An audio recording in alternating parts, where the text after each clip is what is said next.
Hello everyone, আপনাদের সবাইকে 10 minutes করে লেকচার সিরিজে স্বাগতম। আমরা এখন জৈব রসায়নে 8 নম্বর লেকচারে চলে আসছি। আমরা অলরেডি 7টা লেকচার শেষ করছি।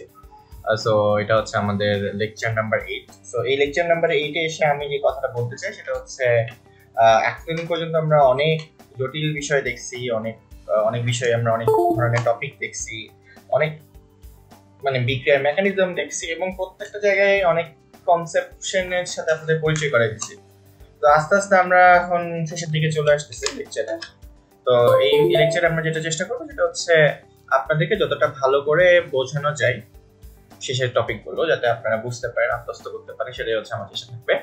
আমি আছি রাফিউল হাসান, আমি পড়াশোনা করছি জেনেটিক ইঞ্জিনিয়ারিং বায়োটেকনোলজি ডিপার্টমেন্ট ইউনিভার্সিটিতে, এবং আশা করছি আপনারা এই 8 নম্বর লেকচার থেকে কিছু ভালো কিছু নিতে পারবেন। সো আসি আমরা জৈবযোগ 8 নম্বর লেকচারে।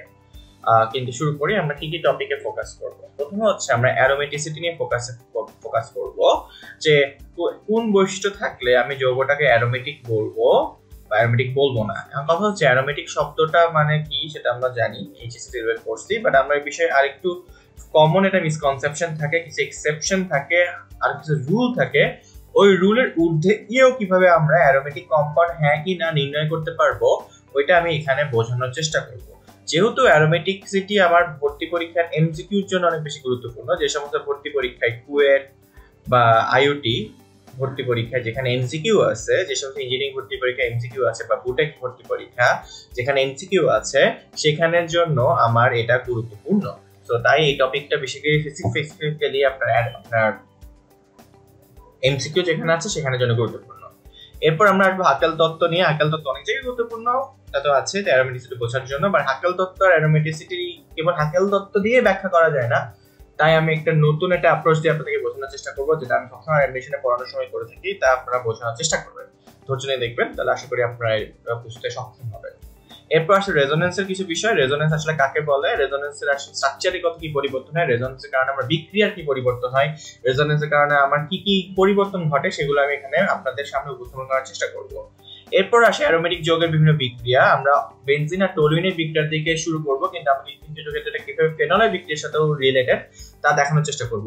এবং এই অ্যারোমেটিক যৌগের বিক্রিয়া থেকে আমার ভর্তি পরীক্ষার আসলে এখানে 3টা স্লাইড দেখাবো, যে 3টা স্লাইড থেকে আসলে ভর্তি পরীক্ষা 30% বিক্রিয়া কভার হয়ে যায়। মানে আমার ভর্তি পরীক্ষা ঘুরে ফিরে এই 3 বা 4 পেজে যতগুলো বিক্রিয়া দেখাবো, 3 থেকে 4 পেজে বিক্রিয়াগুলো দিয়ে আসলে ভর্তি পরীক্ষা 30% বিক্রিয়া কভার হয়ে যায়। কিভাবে হয় তা আমি দেখানোর চেষ্টা করবো, বাট আপনাদের ধৈর্য নিয়ে থাকতে হবে। এরপর যে বেনজিনের অর্থ প্যারামিটার কখন হয়, কিভাবে হয়, তার রেজোনেন্স কিভাবে হয়, কেন হয়, তা দেখানোর চেষ্টা করবো। পরীক্ষায় যেহেতু আসে, আপনাদের কিভাবে প্র্যাকটিস করতে হয় সেটা আপনাকে ডিক্লারেশন দেওয়ার চেষ্টা করবো। এরপর হচ্ছে রিলেটেড আরো কিছু বিক্রিয়া দিয়ে আমি চ্যাপ্টারটা র্যাপ আপ করার চেষ্টা করবো। তো আসবো আমি একদম শুরু করি অ্যারোমেটিসিটি।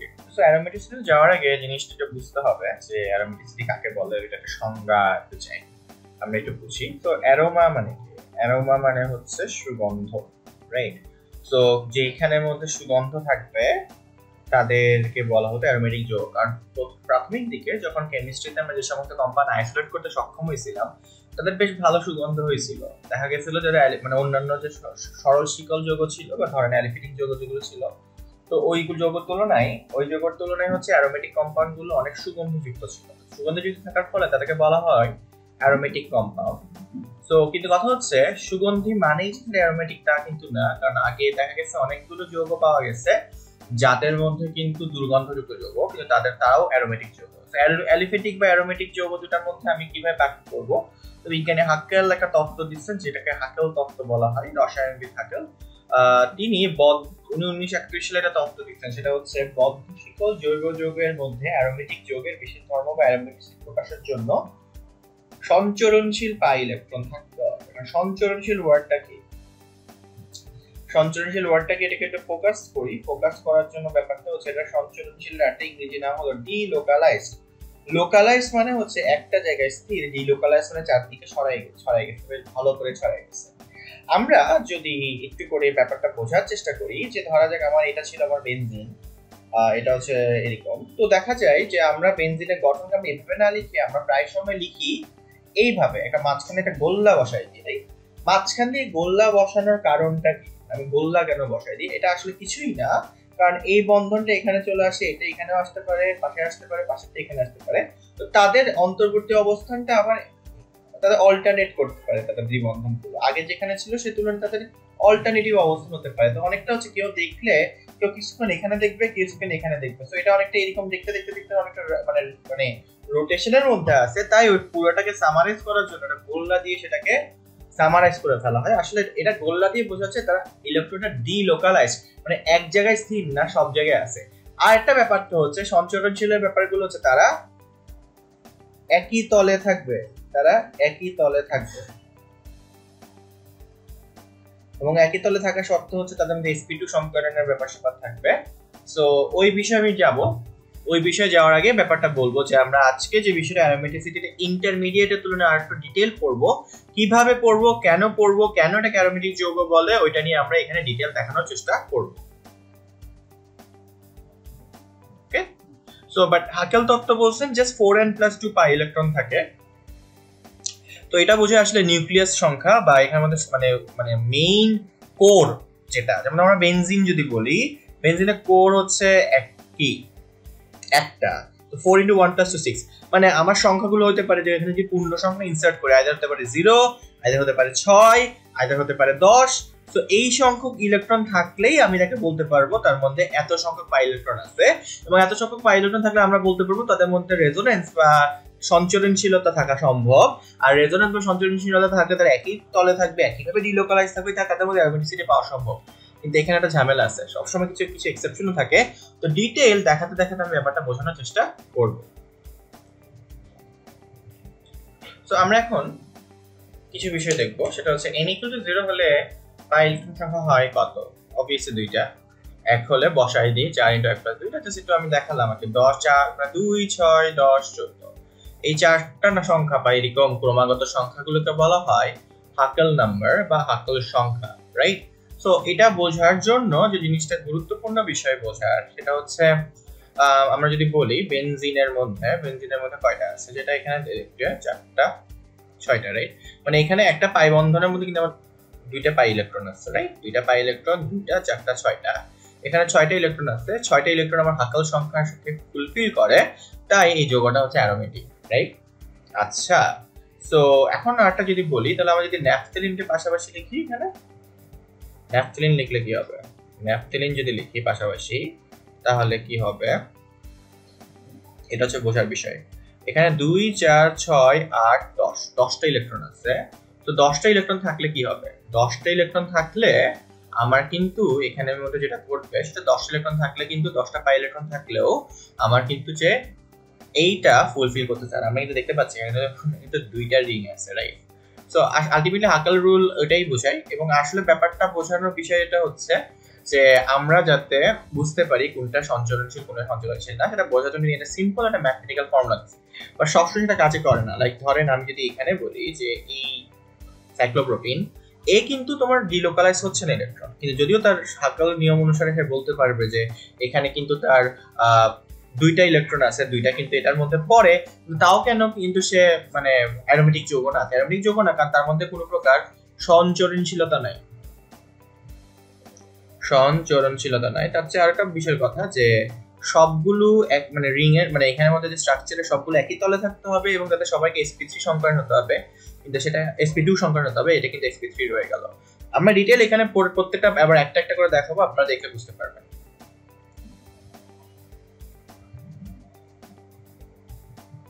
পাই ইলেকট্রনগুলো সঞ্চরণশীল কিনা তা বুঝতে এই সংখ্যাগুলো মাথায় রাখতে হবে। চক্রের প্রত্যেককে sp2 সংকরিত হতে হবে, একান্ত দ্বিবন্ধন থাকতে হবে, তবে ব্যতিক্রম কিছু ক্ষেত্রে আছে। আর একটা গুরুত্বপূর্ণ ব্যাপার হচ্ছে যদি sp3 সংকরণে মুক্ত জোট থাকে তবে সেটা রেজোনেন্সে যাবে। তো মোটামুটি এই শর্ত যদি আমরা ফলো করে তার মানে সে অ্যারোমেটিক হবে, এই শর্তের বাইরে গেলে সে অ্যারোমেটিক হবে না। এটা দিয়ে আমরা বুঝতে পারবো সে অ্যারোমেটিক হবে কি হবে না, ওটা আমরা ব্যাখ্যা করার চেষ্টা করছি। আর sp2 তে মুক্ত জোট থাকলে রেজোনেন্সে যাবে না। সো এখানে ব্যাপারটা হচ্ছে আমার যদি ওইখানে কোনো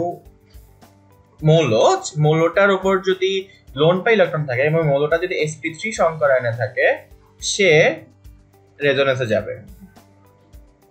কিন্তু আরেকটা মৌল, যে মৌলটা যদি এখানের মধ্যে sp2 সংকরণে থাকে এবং তার মধ্যে যদি লোন পেয়ার থাকে তা সে কিন্তু রেজোনেন্সে যাবে না। তো এই ব্যাপারটা আমি এখানে ক্লিয়ারলি বোঝানোর চেষ্টা করছি, আশা করি আপনারা সবাই ক্লিয়ারলি বুঝতে পারছেন। সো এই ব্যাখ্যাটা দিয়ে হয় যে যদি sp2 এর উপর মুক্তজোড় থাকে ইলেকট্রনটা লোকালাইজড হয়ে যায়, এবং যদি sp3 এর উপর মুক্তজোড় থাকে ইলেকট্রনটা ডিলোকালাইজড হয়ে যায়। এটা ইলেকট্রনের 3D স্ট্রাকচারের জন্য এটা খুব দায়ী। এটা হায়ার স্টাডিতে বা আপনার যখন এটা দেখবেন 3D স্ট্রাকচারও দেখবেন তখন ব্যাপারটা বুঝতে পারবেন। বাট মোট কথা হচ্ছে তারা সঞ্চয়নশীল, তারা একই তলে থাকবে, তাদের রেজোনেন্স থাকবে, মানে তারা ডিলোকালাইজ থাকবে। সো এই ব্যাপারটা বুঝতে পারলে তার অ্যারোমেটিসিটি ব্যাপারটা বুঝতে পারবো। আমরা ধীরে ধীরে একটা দেখি। আমাদের বোঝার জন্য হচ্ছে আমরা চক্রের কোন মৌল কোন সংকরণে আছে তা বোঝার উপায়টা হচ্ছে তার সিগমা বন্ধনের সংখ্যা হিসাব করব আর মুক্ত জোড় ইলেকট্রনের সংখ্যা হিসাব করব, সেটা দিয়ে তাদের স্টেরিক নাম্বার পাওয়া যাবে। যেমন আমরা যদি দেখি যে বেনজিনের ক্ষেত্রে প্রত্যেকটার মৌল দেখি, ধর এটাকে নিয়ে আমি যদি টার্গেট করি, এই কার্বন নিয়ে যদি টার্গেট করি, তার সিগমা বন্ধন আছে একটা, দুটা, এবং হাইড্রোজেনের সাথে কি আছে, তিনটা, রাইট। তার এখানে হাইড্রোজেনের সাথে মিলে তার টোটাল তিনটা সিগমা বন্ধন আছে। তার এখানে পাই বন্ধন আমি হিসাব করবো না, এবং তার মুক্ত জোড় ইলেকট্রন কিন্তু এখানে নাই। সো তার মানে তার স্টেরিক সংখ্যা হচ্ছে 3, তার মানে সে হবে sp2। আমি ব্যাপারটা এখানে ডিটেইল দেখাচ্ছি। যদি sn হয় 2 তাহলে সে হবে sp। যদি স্টেরিক নাম্বার, এটাকে sn টাকে এটা একটা নাম আছে, এটাকে বলা হয় স্টেরিক নাম্বার, কারণ তার ত্রিমাত্রিক অবস্থান বোঝাতে এই নম্বরটা তার ত্রিমাত্রিক অবস্থান ডিফাইন করে বলে, বা স্টেরিক পজিশন ডিফাইন করে বলে, এইটাকে বলা হয় স্টেরিক নাম্বার। এবং এটা হচ্ছে সিগমা বন্ধন পাই মুক্তজোড় ইলেকট্রন দুটা যোগফল মিলে যে সংখ্যাটা পাওয়া যায়, এটা হচ্ছে এসএন নাম্বার। এসএন নাম্বার যদি 2 হয় তাহলে মৌলটা সংকরণ sp, এসএন নাম্বার 3 হলে মৌলটা সংকরণ sp2, এসএন নাম্বার 4 হলে মৌলটা সংকরণ sp3, 5 হলে sp3d। দেখতেছেন এখানে 1 4 5 4 6 4 7, ব্যাপারটা খুবই ইনটিউটিভ, রাইট? সো এরপর আমরা বের করে আমরা এটাকে ইউজ করে আমরা বিভিন্ন অ্যারোমেটিসিটি বের করে ফেলি। সো যেটা হয় সেটা হচ্ছে অ্যারোমেটিসিটি কয়টাকে एग्जांपल দিয়ে দেখবো। যে বেনজিনটা দেখাইছিলাম, এখানে আমার অবভিয়াসলি দুইটা ইলেকট্রন আছে, এখানে আমার দুইটা ইলেকট্রন, এখানে আমার দুইটা ইলেকট্রন, তো 6টা ইলেকট্রন আমরা দেখতে পাচ্ছি। তো আমাদের যে হাকাল সংখ্যা, সেখান থেকে হাকাল সংখ্যা ফুলফিল করতেছে, রাইট? হাকাল নাম্বার ফুলফিল করতেছে, ওইটা নিয়ে আমার মাথায় আমার দরকার নেই। কথা হচ্ছে এখানে প্রত্যেকটা সংখ্যার নিয়ে যেহেতু চিন্তা, যেহেতু এখানে তার সিগমা বন্ধন কয়টা আছে, একটা, দুইটা, তিনটা, যেটা আগেও দেখাইছি, তার মুক্তজোড় ইলেকট্রন নাই, তার sp2 সংকরণ। তো আমরা আগের যে শর্তগুলো দিচ্ছি সেই শর্ত অনুসারে আমার বেনজিন হচ্ছে একটা অ্যারোমেটিক যৌগ। এবার আসতেছে এই যৌগটা। তো এখানে ব্যাখ্যাগুলো দেখতে চাই আমরা, যদি খেয়াল করি কেন এটা অ্যারোমেটিক যৌগ না। এটা এখানে বলা আছে যে যদি এটা কিন্তু হাকাল সংখ্যা ফুলফিল করছে, রাইট? কারণ হাকাল সংখ্যা হচ্ছে এটা 2, সো এটা কিন্তু হাকাল নাম্বার ফুলফিল করছে, এটাও কিন্তু একটা হাকাল নাম্বার, রাইট? তো হাকাল নাম্বার ফুলফিল করা সত্ত্বেও এটা কিন্তু হচ্ছে না সমক্রিয়া যৌগ, কারণ এটার ইয়েটা দেখি, এটা সংকরণ দেখি, এটা স্টেরিক নাম্বার হচ্ছে আমার 3, কারণ এখানে সিগমা বন্ধন হচ্ছে দুইটা, তিনটা, হাইড্রোজেন সহ তিনটা, স্টেরিক নাম্বার 3, এটারও স্টেরিক নাম্বার 3, কিন্তু এটার যেহেতু সিগমা বন্ধন হচ্ছে 4টা, এটা স্টেরিক নাম্বার হচ্ছে 4। এটা স্টেরিক নাম্বার 4 হওয়া বিধায় এটার সংকরণ আমরা দেখতে পাচ্ছি sp3, এটার সংকরণ, এগুলো সংকরণ হচ্ছে sp2, যার ফলে আমরা বলতে পারি যে আগের যে শর্ত ছিল তারা একই তলে থাকবে না, যার ফলে এই যৌগতে এই যৌগের ইলেকট্রনগুলো সঞ্চরণশীল নয়। এই যৌগের ইলেকট্রনগুলো কি নয়? এই যৌগের ইলেকট্রনগুলো সঞ্চরণশীল নয়। এই যৌগগুলো সঞ্চরণশীল নয় বিধায় আমরা বলতে পারি এখানে তাদের রেজোনেন্স হবে না, তাই এই যৌগটা অ্যারোমেটিক নয়। এবং এটা অনেক অনেক বেশি গুরুত্বপূর্ণ, কারণ এটা হাকেল নাম্বার ফিল আপ করা সত্ত্বেও তাদের একমাত্র একটা মৌল সংকরণ sp3 হয়ে যাওয়ার ফলে সে রেজোনেন্স থেকে ছুটে গেছে। এরপর এখানে দেখি, এখানেও কিন্তু একই জিনিস আছে, এখানে একটা পজিটিভ চার্জ সৃষ্টি হয়েছে, যার মধ্যে এখানে একটা কমে গেছে। তাহলে সিগমা বন্ধন কয়টা?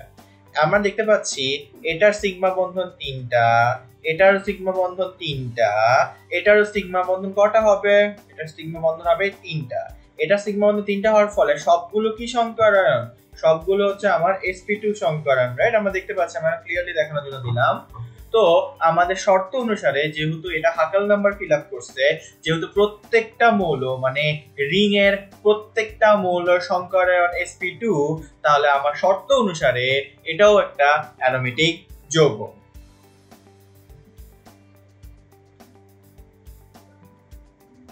সো দেরি না করে আমরা এই পরের যৌগে চলে আসি। পরের যৌগে কি হবে সেটা বোঝার চেষ্টা করি।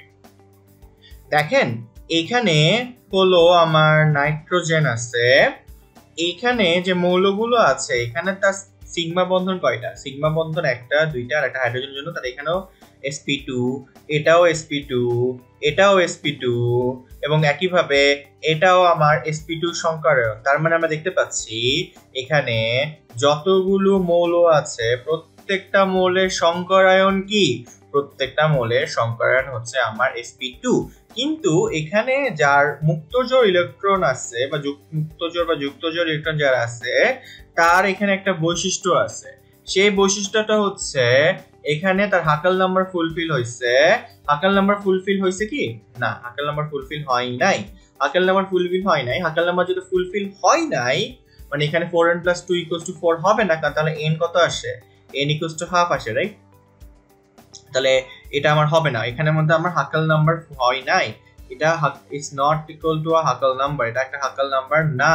এটা হাকাল নাম্বার না বিধায় আমাদের অন্যদিকে যেতে হবে। এখানে যে মুক্তজোড় ইলেকট্রনটা আছে তার সংকরায়ন sp3 কিনা, মুক্তজোড় ইলেকট্রনের সাথে যে মৌল যুক্ত সে যদি sp3 সংকরায়ন হয় তবেই মাত্র সে রেজোনেন্সে ইলেকট্রন দান করতে পারবে একই তলে, যার ফলে হচ্ছে এটা সঞ্চরণশীল হবে, যার ফলে হচ্ছে আমার যৌগটা অ্যারোমেটিক।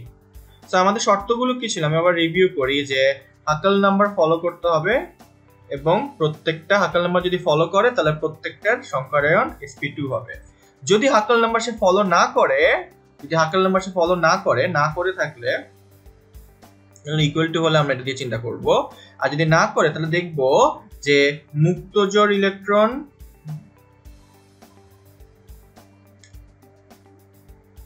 এর মৌল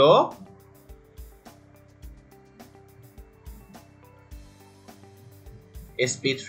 তো ব্যাপারটা বুঝছেন? আমার দেখতে হবে হাকাল নাম্বার ফুলফিল করে কিনা। হাকাল নাম্বার ফুলফিল করার পরও তারা সবাই যদি sp2 সংকরায়ন না করে তাহলে সেটা হবে না, যেটা আমরা সাইক্লোপেন্টিনের ক্ষেত্রে দেখছি, যেটা সাইক্লোপ্রোপিনের ক্ষেত্রে যেটা দেখছিলাম আমরা এর আগে। এরপর যে বিষয়টা আছে তারা যদি নাও ফলো করে থাকে, যদি তারা না ফলো করে তারা আমরা দেখবো তার মুক্তজোড় ইলেকট্রনের মৌলটা যদি sp3 সংকরায়নের মধ্যে থাকে তাহলে সেই মুক্তজোড় ইলেকট্রনের রেজোনেন্সে পার্ট করে তার যে ঘাটতিটা ছিল সেটা পূরণ করতে পারবে। সো এরপর এখানে যাই, এটা হলো পিরিডিন। পিরিডিনের বিষয়টা বুঝতে হবে, এটা কি প্রত্যেকটা কি sp2 সংকরায়ন? হ্যাঁ sp2, এটাও sp2, এটাও sp2, এটাও sp2, এটাও sp2, এটাও sp2, বাট এখানে নাইট্রোজেন কিন্তু অসংকরায়িত কি, মানে এখানে মধ্যে কিন্তু খেয়াল রাখতে হবে যে এই এক জোড়া যুক্তজোড় ইলেকট্রন আছে আমার, রাইট?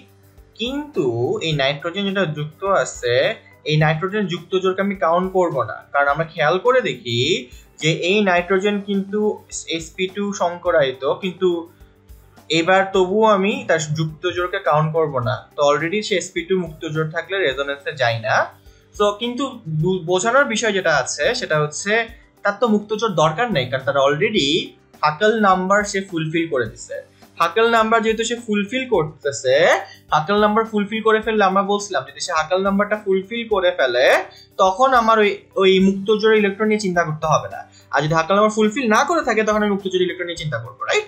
সো এই বিষয়টা অনেকে কনফিউশন থাকে, ওটা ক্লিয়ার করার জন্য বললাম। তো যেহেতু আমার হাকাল নাম্বার সে ফুলফিল করে ফেলছে, রাইট, এবং প্রত্যেকে sp2 আছে জায়গাটা, তখন হাকাল নাম্বার ফুলফিল করে নিলে যদি সবাই sp2 তে থাকে তখন আমি বলতে এটা তার অ্যারোমেটিক নিয়ে চিন্তা করব এবং অবশ্যই বলতে হবে এটা অ্যারোমেটিক যৌগ।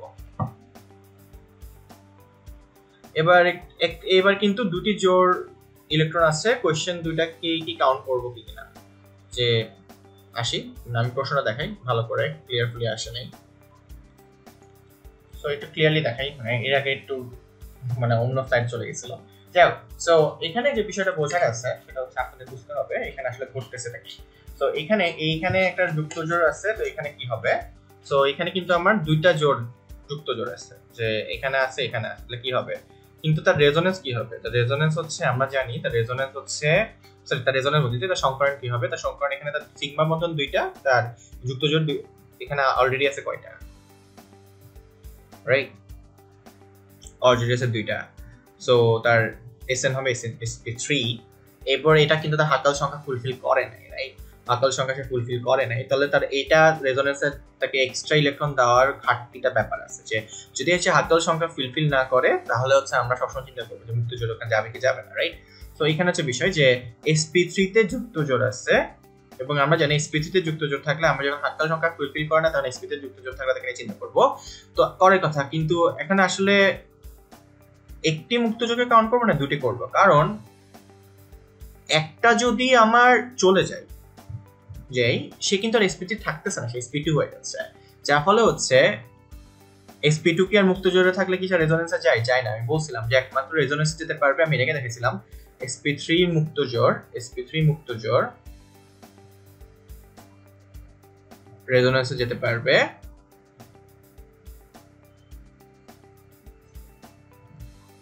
এবং sp2 মুক্ত জোড় রেজোনেন্সে যেতে পারবে না, রেজোনেন্সে যেতে পারবে না। তো মূল বিষয়টা হচ্ছে যেহেতু এখানে একটা অলরেডি চলে গেছে, ফার্স্ট অফ অল কি এটা আমার হাকাল নাম্বার নট ইকুয়াল টু হাকাল নাম্বার, রাইট, কারণ 4, রাইট। তো আমি চিন্তা করব, এখন আমি মুক্ত জোড় নিয়ে চিন্তা করব, আমরা ওই অংশটা শেষ, যেহেতু মুক্ত জোড় নিয়ে চিন্তা করব তাহলে কি মুক্ত জোড় নিয়ে যদি চিন্তা করতেছি তাহলে মুক্ত জোড়ের মধ্যে একটা যাবে, একটা যাওয়ার পর সে যেহেতু আর sp3 থাকতেছে না, তাহলে আমার দ্বিতীয়টা নিয়ে চিন্তা করতেই হবে না, তো অবভিয়াসলি এটা কি হবে, আমার তার আগে ছিল 4টে ইলেকট্রন আর মুক্ত জোড় থাকার ফলে 2টা ইলেকট্রন, টোটাল 6টা ইলেকট্রন, এটা কি হাকাল নাম্বার, হ্যাঁ এটা হলো আমার হাকাল নাম্বার, তার মানে এই মুক্ত জোড়টা এবার হাকাল সংখ্যার যে অপ্রতুলতা ছিল বা কমতি ছিল সেটা পূরণ করে নিছে, তার মানে এরা সবাই এখন sp3, এখন তার মানে এটা অ্যারোমেটিক। এই বিষয়টা অনেক বোঝার জন্য গুরুত্বপূর্ণ বিধায় বলে আমি এটা বোঝানোর চেষ্টা করেছি। এখন আপনার জন্য কুইজ, আপনারা যদি বুঝতে চেষ্টা করেন নিজেরা আমি যদি সলভ করা ট্রাই করবো, পজ দিয়ে ট্রাই করেন যে এটা আপনারা সলভ করতে পারেন কিনা। তো সাইক্লোপেন্টাডাইনিল, যদি আমরা তো আমাদের ছিল, সরি এর আগেটাতে চলে যাই, সাইক্লোপেন্টাডাইনিলের বৈশিষ্ট্য কি ছিল সেটা বোঝানোর এখানে ট্রাই করব। সো এখানে আমার সাইক্লোপেন্টাডাইনিল যদি চিন্তা করি, এটা sp2 এটা sp2, কনসার্ন হচ্ছে এই জায়গা নিয়ে, রাইট। সো এখানে একটা এক্সট্রা ইলেকট্রন আছে, 2টা ইলেকট্রন আছে, সো এখানে যে ছিল এটা হাকাল নাম্বার ফুলফিল করে নাই, রাইট, হাকাল নাম্বার যদি ফুলফিল করে নাই, এখানে যে আছে তার কিন্তু এখানে 2টা ইলেকট্রন, মানে 3টা সিগমা বন্ধন এবং এক্সট্রা একটা ইলেকট্রন, যার ফলে এক্সট্রা 2টা ইলেকট্রন, যার ফলে হচ্ছে সে কিন্তু sp3 সংকরণ ফুলফিল করতেছে, যেহেতু সবাই sp3 সংকরণ ফুলফিল করার পর সে তার ইলেকট্রনটা দিয়ে দিচ্ছে, তার ফলে সে আবার sp2 হয়ে যাচ্ছে, যার ফলে তো সবাই আবার sp2 সংকরণ, তার মানে সবাই আবার কোপ্লেনার বা একই তলে থাকতেছে, যার ফলে হচ্ছে এই যৌগটা হচ্ছে অ্যারোমেটিক।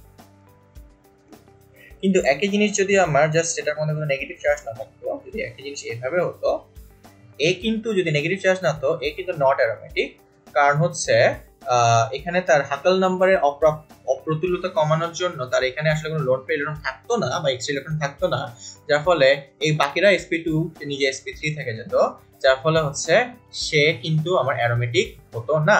তো এই যৌগ আমার অ্যারোমেটিক না, কিন্তু এই যৌগ হচ্ছে আমার অ্যারোমেটিক। এই বিষয়টা আপনাদের বোঝার জন্য গুরুত্বপূর্ণ অনেক, আপনাদের বিভিন্ন ভর্তি পরীক্ষায় নানাভাবে নানা প্রশ্ন আসে, বিশেষ করে কুয়েট ভর্তি বা আইটি ভর্তি পরীক্ষায়, তা আপনাদের ইম্পর্টেন্ট বলে আপনাদেরকে এই জিনিসটা অনেক ডিটেইলে দেখানোর চেষ্টা করেছি। তো বেসিক্যালি আমরা এখন বেনজিন নিয়ে পড়াশোনা করব। বেনজিন হচ্ছে মানে অ্যারোমেটিক যৌগ, যেটা আমাদের ভর্তি পরীক্ষার মোটামুটি 30% অর্গানিক কেমিস্ট্রি, 30% রিঅ্যাকশন কিন্তু বেনজিনের থ্রুতেই হবে, রাইট, কারণ এদের এক্সাম রিঅ্যাকশন গুলো খুব চ্যালেঞ্জিং হয়, সবগুলো আবার একই ধরনের, এবং এখান থেকে অনেক ধরনের কনসেপচুয়াল প্রশ্ন করা যায়, সেটা দেখানোর চেষ্টা করব। আমাদের প্রশ্ন উত্তর সলভ করবে আমরা দেখাবো, কিন্তু ব্যাপারটা হচ্ছে আমি একটু চাচ্ছি যে আপনাদের প্রস্তুতিটা যাতে ভালো করে বুঝতে পারেন। সো ফেনল থেকে বেনজিন তৈরি করা খুব সোজা একটা পদ্ধতি। আপনাকে যদি বলা হয় যে একটা পাত্র দেওয়া হলো, পাত্রে বলা হলো যে এখানে আমার ফেনল আছে।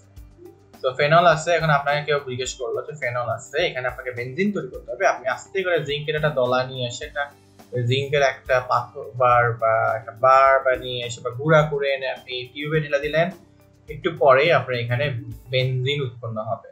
তো এটাই হচ্ছে বেসিক বিষয়। এটা অতিরিক্ত তাপমাত্রা দিতে হবে। অতিরিক্ত তাপমাত্রা থেকে আরেকটা জিনিস বোঝা যায়, এটা আমি আসলে ল্যাব সিটিং ভালো মতো করতে পারবো না, এটা একটা কঠিন যৌগ। সো কঠিন যৌগ নরমালি আমরা ইউজ করি না ল্যাবে। সো এটা একটা ইন্ডাস্ট্রিয়াল বড় একটা সেটআপ হবে, আমি টেস্ট টিউবে পারবো না। সো এটা হলো একটা তার ইন্ডাস্ট্রিয়াল প্রিপারেশন। তাপমাত্রা অ্যামাউন্ট দেখে বুঝতে পারতেছেন, রাইট, কোনটা ইন্ডাস্ট্রিয়াল প্রিপারেশন আর কোনটা ল্যাবরেটরি প্রিপারেশন। এটা দেখে আপনাদের মাথায় মোটামুটি একটা আইডিয়া হয়ে গেছে। সো আমি এখানে ফেনল আর বেনজিনের পারস্পরিক রূপান্তর দিব, যে আমাকে যদি এখন বলা হয় বেনজিন থেকে ফেনল তৈরি করতে, তো আমি যেটা মনে করতাম যে বেনজিন আর ফেনলের পারস্পরিক রূপান্তরটা নিয়ে একটু করে আলাপ করা দরকার, কারণ অনেকগুলো পরীক্ষায় এটা আসে যে আমরা বেনজিন থেকে ফেনলকে কিভাবে পারস্পরিকভাবে রূপান্তরিত করতে পারি। তো এইটা প্রথমে কথা হচ্ছে বেনজিন মূলক, এটাকে আমি চিন্তা করতে পারি একটা অমানুষ, আর ফেনলকে আমি চিন্তা করতে মানুষ। তো আমাকে একটা পিটায় মানুষ করতে হবে। তো আমি চিন্তা করি তাকে পিটানোর ওয়েটা কি, তাকে আমি লোহার ডান্ডা দিয়ে পিটাবো। লোহার ডান্ডা দিয়ে পিটাবো বলতে তাকে মানুষ করবো, মানে এটা হচ্ছে লোহার ডান্ডা, সে অনেক রাগী একটা জিনিস, সে কে মানুষ করবে এবং তাকে ক্লোরিনের ডলা দিবে। ক্লোরিনের ডলা খেয়ে সে ক্লোরোবেনজিন তৈরি করবে। এই লোহার ডান্ডা অনেক রাগী একটা জিনিস, তাকে শায়েস্তা করবে। তো মোটামুটি তাকে এখনো তার ফেনলে কনভার্ট করতে পারেনি। তার মিশন ছিল কি বেনজিন থেকে ফেনল তৈরি করা, সে ফেনল এখনো তৈরি করতে পারে নাই। সো মিশন এখনো পুরোপুরি হয় নাই। তো সে কি করবে, এই যে ক্লোরোবেনজিনটা পাইলাম, ক্লোরোবেনজিনটাকে সে একটা খাড়ের ডলা দিবে। খাড়ের ডলা দিলে সে চিৎকার করে উঠবে, ও না করে চিৎকার করে উঠবে, ও না করে চিৎকার করে উঠবে, এন্ড ও না করে চিৎকার করে উঠলোই এরপর তৈরি করবে HCl। সো ওইটা ব্যাপার না, সরি, এটা জিনিসটা এখানে HClটা মুখ্য না, পরে বলবো কেন মুখ্য না। তো এরপর হচ্ছে ও না তৈরি করলো, এরপর ও না তৈরি করার পর তাকে অ্যাসিডের ডলা দিয়ে দিছি। আপনি ভাবতেন হাই কাউকে আপনি অনেক বেশি পিটা দিয়ে দিচ্ছেন, যে ও না করে চিৎকার করতেছে, তাকে শান্ত করতে হবে। শান্ত কিভাবে করা যায়, হ্যাঁ, এতক্ষণ আপনি তাকে খাট দিচ্ছেন, তাই একটু শান্ত করার জন্য তাকে একটু বেশি দিয়ে দিচ্ছেন, তাই এবার একটু তাকে একটা অ্যাসিড দিয়ে শান্ত করবেন। সে ওফ বলে শান্ত হয়ে ফেনল তৈরি করলো। কি তৈরি করলো? ফেনল তৈরি করলো। সো এখান থেকে আমরা ক্লিয়ারলি বুঝতে পারতেছি যে আমার শুরু হয়েছিল বেনজিন দিয়ে, শেষ হয়েছে ফেনল দিয়ে। তাকে আমি লোহার ডান্ডা দিয়ে পিটাইছি, যার ফলে সে ক্লোরোবেনজিন তৈরি করছে। ওটাকে খাড়ের ডলা দিয়ে সে ও না করে চিৎকার করলো সোডিয়াম ফিনক্সাইড তৈরি করছে, এবং তাকে লাস্টে দিয়ে একটু করে প্রশমিত করার জন্য HCl দিলাম, সে ওহ বলে শান্ত হয়ে ফেনল তৈরি করলো। আর উল্টাটা যদি করতে হয়, ফিনলকে জাস্ট ইন্ডাস্ট্রিয়াল সেটআপে একটা জিঙ্ক ঢেলে দিলেই সে ফিনল থেকে আমার বেনজিনে রূপান্তরিত হচ্ছে। তাহলে এটা হলো আমার বেনজিন ও ফেনলের পারস্পরিক রূপান্তর। এবং অনেকগুলো পরীক্ষায়, বুয়েট পরীক্ষা বা আইওটি না, যেখানে রিটেন এক্সাম আছে, এটা আমার রিটেন এক্সামের জন্য গুরুত্বপূর্ণ। এই অংশটা আমার রিটেন এক্সামের জন্য গুরুত্বপূর্ণ, তাই এটা এতটা ডিটেইল নিয়ে দেখালাম, আপনারা আশা করি বুঝতে পারছেন। সো এরপরে হচ্ছে আমরা যদি ডায়াজোনিয়াম ক্লোরাইড যেটা ছিল না, যেমন তৈরি হতো, ওইখানে কিন্তু একটা ব্যাপার আছে। যদি আমি তার মধ্যে একটু সামান্য পানি দেই আর একটু তাপমাত্রা একটু বেশি দেই, বা সেটা পরবর্তীতে আবার বেনজিন তৈরি করতে পারে ডায়াজোনিয়াম ক্লোরাইড থেকে। সো ডায়াজোনিয়াম ক্লোরাইড থেকেও কিন্তু আমি চাইলে বেনজিন তৈরি করতে পারি। অ্যাসিডিক এনভায়রনমেন্ট এবং পানির সংস্পর্শে আনলে, একটা মোটামুটি তাপমাত্রা দিলে আমি ডায়াজোনিয়াম ক্লোরাইড থেকে বেনজিন তৈরি করতে পারি। এই বিক্রিয়াটা অনেকের মানুষের মাথায় থাকে না, অনেক সময় ভুলে যায়। একটু নোট করে রাখেন যে অনেক সময় আপনাদের এই বিক্রিয়াটা অন্যান্য অন্তর্বর্তী অনেকগুলো বিক্রিয়াকে মানে রূপান্তর করতে গেলে এই বিক্রিয়াটা অনেক সময় অনেকের মাথা থেকে ছুটে যায়, তাই এই বিক্রিয়াটা অনেককে ভুলে যায়। মানে বিক্রিয়াটা ইজিলি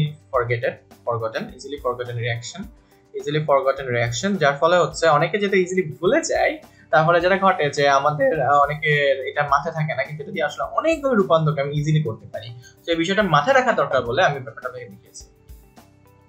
এবার আমরা বেনজিনের সমানতা নিয়ে কাজ করব। বেনজিন হচ্ছে অন্যান্য, মানে আমরা যেগুলো সমানতা দেখছি যে তার সিস, ট্রান্স বা অনেক ধরনের টাইপ দেখছি, রাইট? বাট বেনজিনের সমানতা ওরকম না, বেনজিন আসলে ওরকম সমানতা দেয়ও না। কিন্তু বেনজিনের সমানুতা কি হবে? বেনজিনের মধ্যে তার প্রতিস্থাপক থাকলে তার সমাণু হবে। তো বেনজিনের নিজস্ব কোনো সমানুতা নাই, প্রতিস্থাপক থাকলে সমানুতা থাকবে। এই বিষয়ে বা এই লাইনটা আপনি আপনার মাথার মধ্যে ঢুকাই নেন। মাথার মধ্যে ঢুকাই নেন কেন বলতেছি? কারণ এটা আপনাদের দরকার বোঝার জন্য, তাই ব্যাপারটা বললাম। যাই হোক, সো এটা হলো সমানুতা। এটার কয়টা সমাণু? 10টা সমাণু। কেন সমাণু? 10টা সমাণু আপনি বের করলে বুঝতে পারবেন। সো যদি একটা প্রতিস্থাপক, এটা আপনি মানে এর আগেটা দেখেন। সো এটা 10টা কিভাবে হয়? এটা আপনি খাতায় এঁকে আঁকতে আঁকতে তার অর্থ প্যারা সবগুলো অ্যানালাইসিস করতে করতে আপনি 10টা কেন সেটা নিজেই বের করতে পারবেন। আপনি পজ দিয়ে একটু ট্রাই করেন, তাহলে আপনি নিজেই ট্রাই করে বুঝতে পারবেন যে এখানে কেন 10টা সমাণু আছে। সো প্রতিস্থাপক যদি একটা হয়, মানে বেনজিনের একটা হাইড্রোজেন ছিল, ওই হাইড্রোজেনটা প্রতিস্থাপিত হয়েছে, তখন এটা আর কোনো সমানুতা থাকবে না।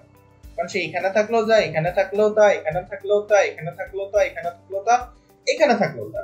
সে যদি দুইটা প্রতিস্থাপক থাকে তাহলে তার সমাণু 3টা কেন?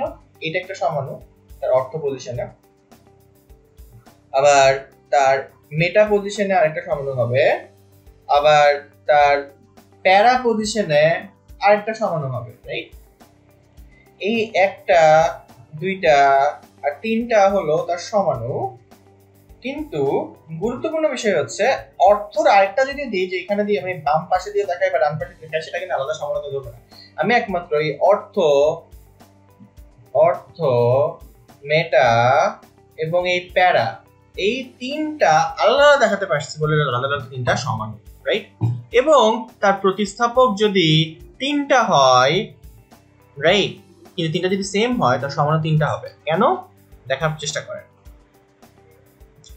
এখন কয়ভাবে হতে পারে? আমার একটাকে রুট ধরতে হবে, রাইট? মূল ধরি, যেটা সাপেক্ষে আমি অর্থ মেটা হিসাব করবো, রাইট? সো এমনও হতে পারে যে দুইটা, মানে এখানে একটা পজিশন কয়টা আছে? 1টা 2টা 3টা 4টা 5টা বস্তু এখানে কয়ভাবে থাকতে পারে, রাইট? কিন্তু এটা আসলে আপনি ম্যাথমেটিক্যালি কম্বিনেশন বা সমাবেশ করলে বুঝবেন না, কারণ এখানে আবার ওই যে একই অর্থ প্যারা হয়ে যাওয়ার বিষয় আছে। সো এখানে জিনিসটা খেয়াল করে দেখেন, যে ধরা যাক এটা এমন হতে পারে যে দুইটা অর্থে আছে, এটা একটা সমাণু, এটা আরেকটা সমাণু, অথবা হতে পারে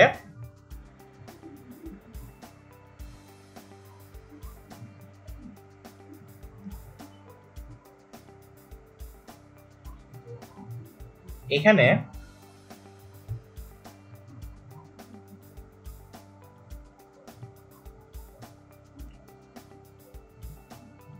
একটা প্যারা একটা অর্থ পজিশনে আছে। তো এই বিষয়টা বোঝার আপনাদের জন্য খুব গুরুত্বপূর্ণ বিধায় এটা দেখাইছি। কিন্তু কথা হচ্ছে আপনারা অনেকে বলছে তাহলে মেটার প্যারা থাকে, এটা আসলে উল্টাই দিলে একই জিনিস হয়েছে, যার ফলে হচ্ছে আলটিমেটলি তার সমানও কিন্তু এখানে 1টা 2টা আর 3টা, মানে এটা এইভাবে বোঝাতে গেলে তাহলে প্রতিস্থাপক যদি 3টা থাকে এবং তাদের প্রতিস্থাপক যদি একই হয় তাহলে তার সমান হবে 3টা। যদি দুইটা সেম আর একটা ডিফারেন্ট হয়, আপনার খাতায় এঁকে প্র্যাকটিস করলে আপনি নিজে বের করতে পারবেন, তার সমান হবে 6টা। আর 3টাই যদি ডিফারেন্ট হয় তার সমান হবে 10টা। এই চার্টটা আপনারা লিখে রাখতে পারেন আপনাদের বিভিন্ন সময় বিভিন্ন এমসিকিউ সলভ করতে, স্পেশালি কুয়েট এক্সামের জন্য এই এমসিকিউ সলভটা করতে পারলে বা এই চার্টটা মনে রাখলে আপনাদের জন্য এমসিকিউ তাড়াতাড়ি সলভ করা আপনাদের জন্য ইজিয়ার হবে। আমরা এখন অর্থপ্যারা নির্দেশের খুব গুরুত্বপূর্ণ বিষয় করব। অর্থপ্যারা নির্দেশের মধ্যে কেউ কেউ থাকে সক্রিয়কারীমূলক, কেউ কেউ থাকে আমার নিষ্ক্রিয়কারীমূলক, রাইট? তাহলে কেউ কেউ থাকে সক্রিয়কারীমূলক, কেউ কেউ থাকে নিষ্ক্রিয়কারীমূলক। অ্যাক্টিভেটিং গ্রুপকে আমি বলি সক্রিয়কারীমূলক, ডিঅ্যাক্টিভেটিং গ্রুপকে আমি বলি নিষ্ক্রিয়কারীমূলক। এদের মধ্যে কেউ কেউ থাকে সক্রিয়কারীমূলক, কেউ কেউ থাকে নিষ্ক্রিয়কারীমূলক বা ডিঅ্যাক্টিভেটিং গ্রুপ। এখান থেকে আমি খুব সহজে বলতে পারি দুটো বিষয়। আমার মেটা নির্দেশক কিন্তু কখনো সক্রিয়কারী হবে না, মেটা নির্দেশক সবসময় আমার নিষ্ক্রিয়কারী হবে। কিন্তু অর্থপ্যারা গ্রুপের মধ্যে থাকা সত্ত্বেও কিন্তু কিছু কিছু মূলক সক্রিয়কারী, কিছু কিছু মূলক নিষ্ক্রিয়কারী।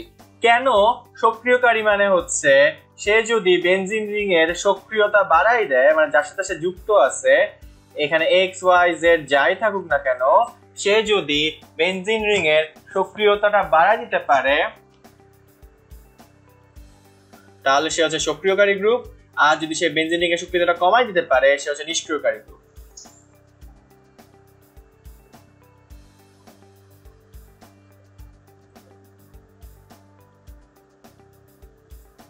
এখন আমরা কিছু বৈশিষ্ট্য নিয়ে পড়বো, যে আমরা প্রথমে শুরু করব CH3 মূলক আমরা দেখছি সক্রিয়কারী মূলক হিসেবে।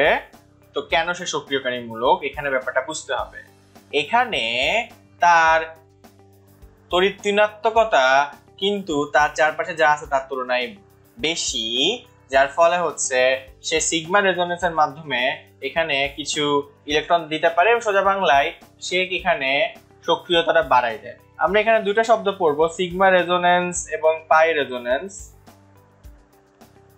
তো আমরা সবসময় মাথায় রাখবো সিগমা রেজোনেন্সটাই আমরা মাথায় রাখবো, যখন এখানে কোনো লোন পেয়ার ইলেকট্রনের কাহিনী না থাকবে আমরা সিগমা রেজোনেন্স নিয়ে কাজ করব।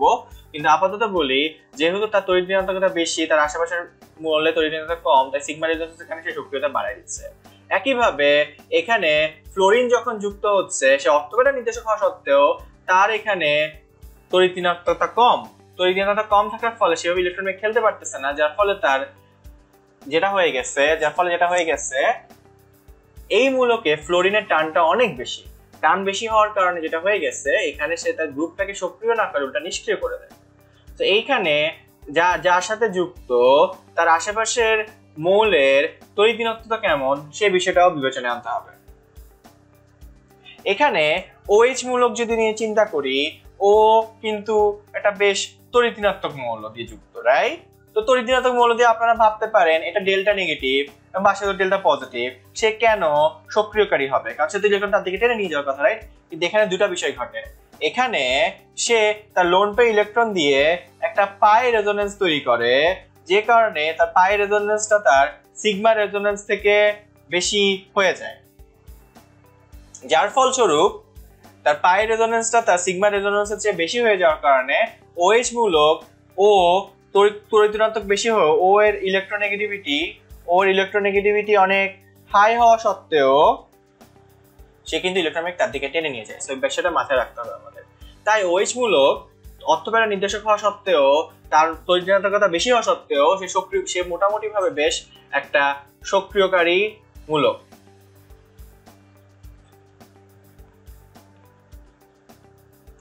একইভাবে আমরা এখানে দেখতে পাচ্ছি যে NCH3 বা NCH3 মূলক বা OH মূলক উভয়ের ক্ষেত্রে তার পাই রেজোনেন্সের কারণে, এখানে পাই রেজোনেন্স যেটা মূলত ঘটতেছে লোন পেয়ারের কারণে, সেটার কারণে তার তড়িৎ ঋণাত্মকতা বেশি হওয়া সত্ত্বেও সে ইলেকট্রন তার দিকে ঠেলে দিচ্ছে। যদিও যে যার সাথে সরাসরি যুক্ত তার সেই ডেমোলর সরাসরি যুক্ত তার তড়িৎ ঋণাত্মকতা কিন্তু অনেক বেশি। সো কিন্তু এখানে কিছু মূলক দিচ্ছি যার সাথে যুক্ত আছে তার তড়িৎ ঋণাত্মকতা কিন্তু এমনিতেই বেশি, কিন্তু এখানে তার পাই রেজোনেন্স হওয়ার ওভাবে কোনো সুযোগ নাই, যার ফলে তার সিগমা রেজোনেন্স কাজ করতে হচ্ছে, যার ফলস্বরূপ যেটা ঘটতেছে এখানে কিন্তু আপনার তার এই মূলকটা হলো একটা নিষ্ক্রিয়কারী মূলক। আশা করি আপনারা ক্লিয়ার হয়েছেন। এবার আমরা কিছু মেটা নির্দেশকের দিকে যাই। মেটা নির্দেশক সবসময় ইলেকট্রন তার থেকে টেনে নিয়ে আসে, সে তো নিউক্লিয়াস কিছু দানই করতে পারতেছে না, তাই মেটা নির্দেশক সবাই হচ্ছে আমার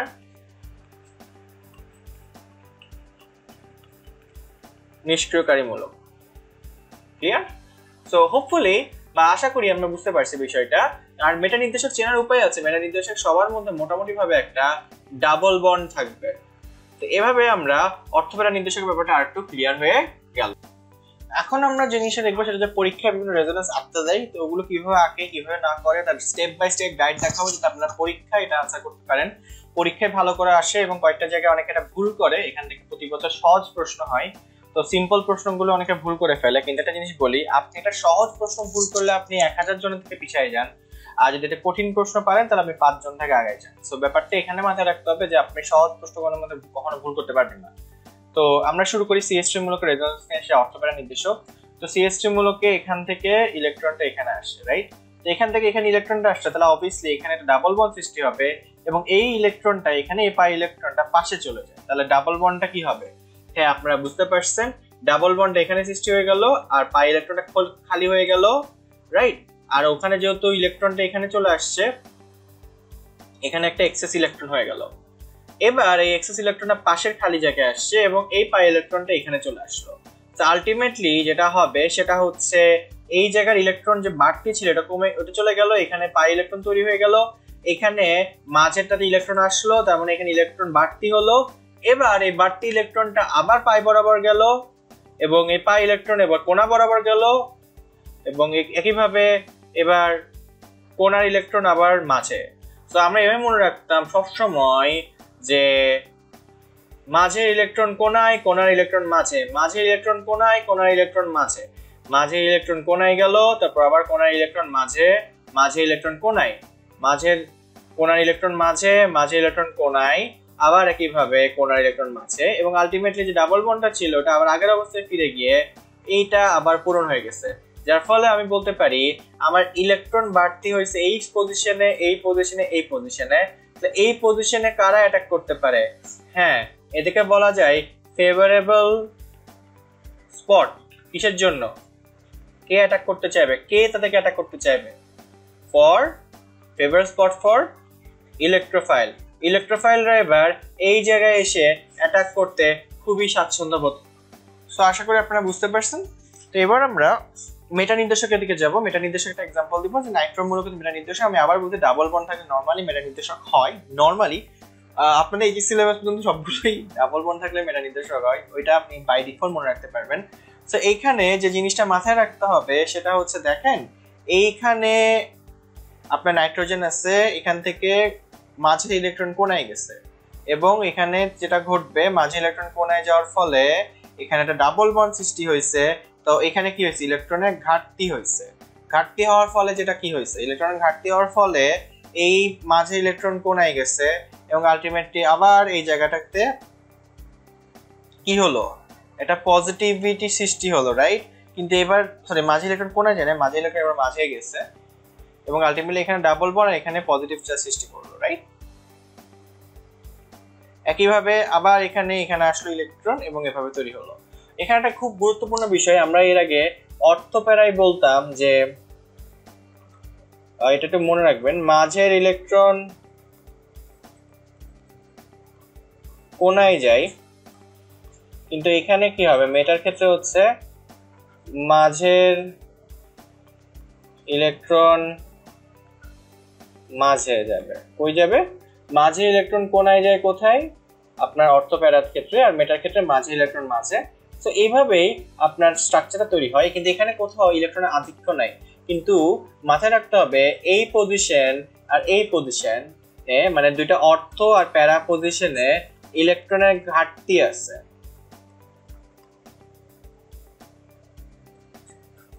আমি এর আগে একটা বলছিলাম যে আমাদের যখন কার্বনিক মৌলকের বিক্রিয়া করতাম তারা হচ্ছে সাসেপ্টিবল, মানে তারা হচ্ছে নিউক্লিওফাইলের সাথে বিক্রিয়া করে, কিন্তু বেনজিনের প্রতিস্থাপন বিক্রিয়া বা বেনজিনের প্রতিস্থাপন হচ্ছে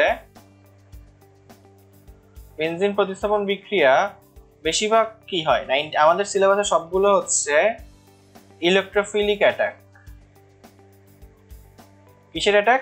ইলেকট্রোফিলিক অ্যাটাক। এই ইলেকট্রোফিলিক অ্যাটাক হয় বিধায় আমরা বলতে পারি এখানে আমার আসলে নিউক্লিওফাইল নিয়ে চিন্তা করতে হবে না। তাই আমরা বলতে পারি যেহেতু অর্থ আর প্যারা পজিশনে ইলেকট্রনের ঘাটতি আছে, তার মানে ওখানে ইলেকট্রন অ্যাটাক করবে না, যার ফলে তুলনামূলকভাবে ইলেকট্রনের আধিক্য থাকে হচ্ছে মেটা পজিশন দুইটাতে। তাই এটাকে বলা হয় মেটা নির্দেশক, কারণ আমার ইলেকট্রোফাইল গেলে এই দুটো মেটা পজিশনে অ্যাটাক করতে চাই নরমালি। কিন্তু এখানে কোথাও ইলেকট্রনের ঘাটতি বাড়তি হয় না বা ইলেকট্রন এখানে যায় না বা ইলেকট্রনের প্রাবল্য ঘটে না, তাই এগুলো হচ্ছে সব নিষ্ক্রিয়কারী গ্রুপ। আমরা এখন বেনজিনের বিভিন্ন বিক্রিয়া দেখব। তো বেনজিনের বিক্রিয়া করতে গেলে জিনিস মাথায় রাখবো সেটা হচ্ছে বেনজিনের বিক্রিয়াগুলো আমার ঘুরে ফিরে অনেকগুলো বিক্রিয়া হয়। তো বেশিরভাগ বিক্রিয়া হয় ইলেকট্রোফিলিক বিক্রিয়া। তো আমরা একটি ইলেকট্রোফিলিক বিক্রিয়ার দিকেই ইলেকট্রোফিলিক প্রতিস্থাপন বিক্রিয়া হয়। তো ইলেকট্রোফিলিক বিক্রিয়ার দিকে আমরা একটু ফোকাস করবো, অন্যান্য অনেক ধরনের বিক্রিয়াও দেখবো, বাট ধীরে ধীরে আমরা বেনজিনের অনেকগুলো বিক্রিয়া দেখবো। বাট বেনজিনের প্রস্তুতি আমরা দেখছি কি অনেক ধরনের প্রস্তুতি আছে, অনেক মেথড আছে বেনজিনের প্রস্তুতি, বা আমরা ফেনল থেকে বেনজিন তৈরি করা দেখাইছি। বাট আসল যে প্রবলেম যে জায়গায় পড়ে সবাই সেটা হচ্ছে মানে বেনজিনের সবগুলো বিক্রিয়া আসলে কিভাবে মাথা থেকে আমি একটা ছোট্ট চার্ট দেখাবো, এই চার্টটা মনে রাখতে পারলে আপনারা বেনজিনের সব বিক্রিয়ায় মোটামুটি পারবেন। So get ready for it, ready 1 2 3 গো। এই তো, সো আমরা শুরু করব একদম প্রথম থেকে, আমাদের প্রথম বিক্রিয়া। মনে রাখবো এখানে 1 2 3 4 5 এগুলো প্রত্যেকটা হচ্ছে ফিডেলক্রাফট বিক্রিয়া। আমাদের বইতে আসলে সবগুলোকে ফিডেলক্রাফট বলে না, বাট এটা হচ্ছে ফিডেলক্রাফট আসলে কিছু না, কিন্তু হচ্ছে সায়েন্টিস্টের নাম। ওকে, তো যাই হোক, সো ক্লোরিন দ্বারা যখন বিক্রিয়া করে তখন আমার প্রতিস্থাপন হয়, হাইড্রোজেনের প্রতিস্থাপিত হয়ে যায়, এটা একটা ইলেকট্রোফিলিক প্রতিস্থাপন বিক্রিয়া, এবং এখানের মধ্যে আমার ক্লোরোবেনজিন তৈরি হয়, এবং এটা হচ্ছে ইলেকট্রোফিলিক প্রতিস্থাপন বিক্রিয়া। এবং আমরা ফিডেলক্রাফট মোটামুটি সব বিক্রিয়াতে একটা কমন জিনিস আছে, যেটা হচ্ছে আমরা শুষ্ক অ্যালুমিনিয়াম ক্লোরাইড ব্যবহার করে থাকি। কি ব্যবহার করে থাকি আমরা? শুষ্ক অ্যালুমিনিয়াম ক্লোরাইড। আমরা এখানেও দেখতেছি শুষ্ক অ্যালুমিনিয়াম ক্লোরাইড, এখানেও দেখতেছি শুষ্ক অ্যালুমিনিয়াম ক্লোরাইড, এখানেও দেখতেছি শুষ্ক অ্যালুমিনিয়াম ক্লোরাইড। তো আমরা ফিডেলক্রাফট সব বিক্রিয়া একটা কমন জিনিস ব্যবহার করে থাকি, সেটা হচ্ছে শুষ্ক অ্যালুমিনিয়াম ক্লোরাইড। সেটা মনে রাখলেই হবে। তো ক্লোরিনে হচ্ছে এটা, তো এখানে আমাদের ইলেকট্রোফাইল হচ্ছে ক্লোরিন প্লাস, এই ইলেকট্রোফাইল গিয়ে এখানে এটাকে অ্যাটাক করে। এরপর একইভাবে যখন আমি মিথাইল ক্লোরাইড ব্যবহার করব তখন ইলেকট্রোফাইল হচ্ছে CH3+, এই ইলেকট্রোফাইলটা গিয়ে এই হাইড্রোজেনের প্রতিস্থাপন করে। এরপর আমরা যখন অ্যাসাইলেশন করব, এটা হলো ফিডেলক্রাফট অ্যাসাইল মূলক দিয়ে যখন করব, তখন এই অ্যাসাইল মূলকটাই হচ্ছে আমার ইলেকট্রোফাইল, সে গিয়ে এখানে প্রতিস্থাপন করবে। একইভাবে আমি বেনজাইল ক্লোরাইড যখন ইউজ করব তখন এই ফিনাইল মূলকটাই হচ্ছে আমার ইলেকট্রোফাইল, সে এখানে গিয়ে প্রতিস্থাপন করবে, রাইট?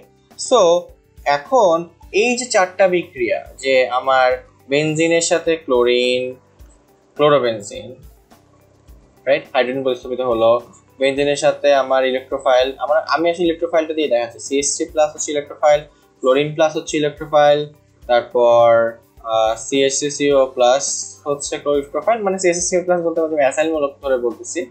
আর এখানে একইভাবে আমার ফিনাইল মূলকটা হচ্ছে আমার ইলেকট্রোফাইল। তো প্রত্যেকটা বিক্রিয়ায় প্রথম ধাপটা যখন আপনি মেকানিজমও দেখবেন, ফিডেলক্রাফট বিক্রিয়ার প্রত্যেকটা প্রথম ধাপ থাকে তাদের ইলেকট্রোফাইলের তৈরি, ইলেকট্রোফাইল ফর্মেশন। সো এই বিষয়টা আপনাদের মাথায় রাখতে হবে, এবং এই চারটা বিক্রিয়াই হচ্ছে আমার ফিডেলক্রাফট বিক্রিয়া।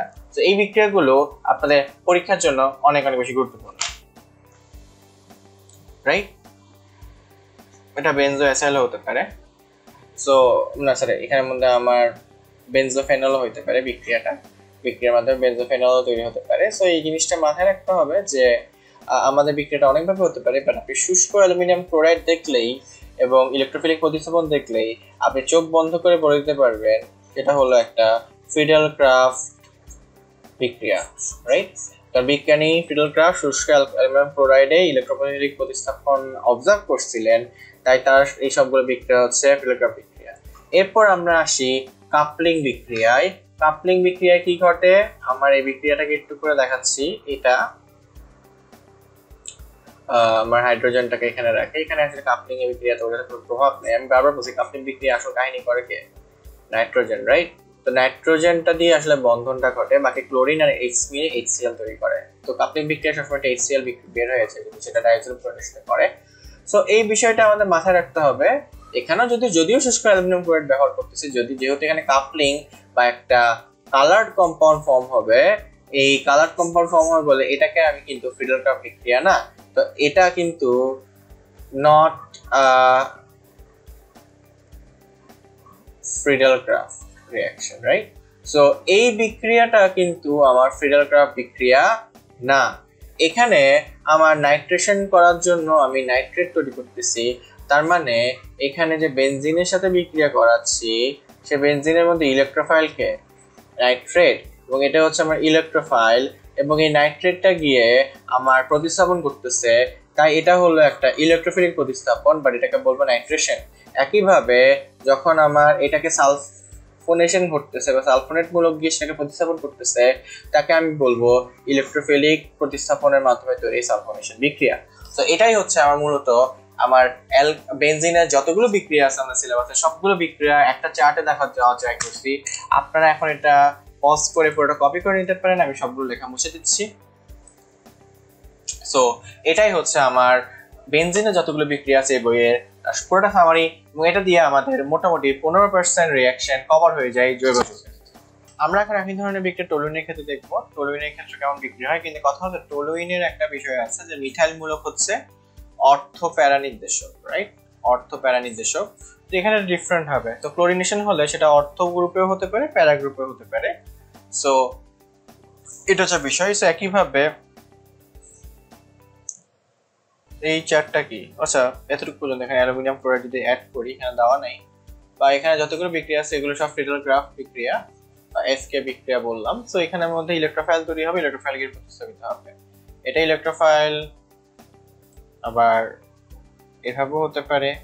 সো এখন কথা হচ্ছে আমি জিনিসটা বললাম যে এইটা হচ্ছে অনেক কম হবে, মানে এটা হচ্ছে আমরা বলতে পারি একটু করে এটা একটু মেনশন করার কারণ আছে। মেনশন করার কারণটা হচ্ছে এটা হলো আমার মাইনর প্রোডাক্ট।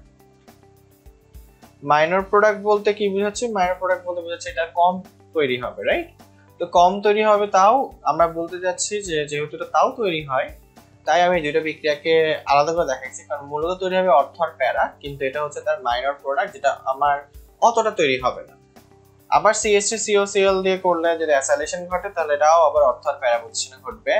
নাইট্রেশন করলেও অর্থ আর প্যারা পজিশনে ঘটবে। এটাকে আবার ফার্দার নাইট্রেশন করলে আমার TNT পাওয়া যাবে। TNT হচ্ছে আমার একটা বিস্ফোরক।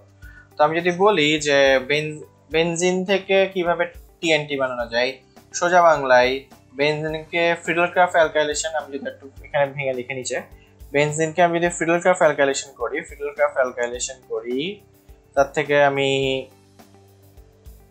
পাবো টলুইন। টলুইন থেকে আবার এই একইগুলো বিক্রিয়া করে ক্রমাগত নাইট্রেশন করে বারংবার নাইট্রেশন করলে আমি TNT বা বিস্ফোরক পেয়ে যাব, ট্রাইনাইট্রোটলুইন পেয়ে যাব। একইভাবে আমি সালফোনেশন করলে সেটা অর্থ আর প্যারার মূলকে যুক্ত হবে। একইভাবে আমি ডাইজোনিয়াম ক্লোরাইডের সাথে যদি বিক্রিয়া করি সে কাপলিং বিক্রিয়া হবে, কারণ আমরা জানি বেনজিন বা টলুইন যেটাই হোক তার সাথে আমি যদি ডাইজোনিয়াম ক্লোরাইডে বিক্রিয়া করি তখন আমার কাপলিং রিঅ্যাকশন ঘটবে। তো খেয়াল করে দেখছেন সব জায়গায় রিঅ্যাকশন প্যাটার্ন কিন্তু একই। সো আমরা বেসিক্যালি একটা বুঝতে বাকি সবকিছু ইজিলি বুঝে নিতে পারবো। আমরা এখন টলুইনের সংযোজন বিক্রিয়ার দিকে যাব। তো সংযোজন বিক্রিয়ার ক্ষেত্রে যেটা হবে সেটা হচ্ছে অ্যাডিশন রিঅ্যাকশন। অ্যাডিশন রিঅ্যাকশন মানে কি? কোনো কিছু এক্সট্রা যোগ হওয়া, কোনো প্রতিস্থাপন না, কোনো কিছু বাদ দেওয়া না। তার মানে এখানে কিছু যোগ হওয়া মানে কি? তাকে হাত খালি করতে হবে, রাইট? তার মানে যা দ্বিবন্ধন একটা বন্ধন মুক্ত হচ্ছে, একটা বন্ধন খালি হচ্ছে, সেখানে গিয়ে আমার ক্লোরিন গুলো যুক্ত হচ্ছে।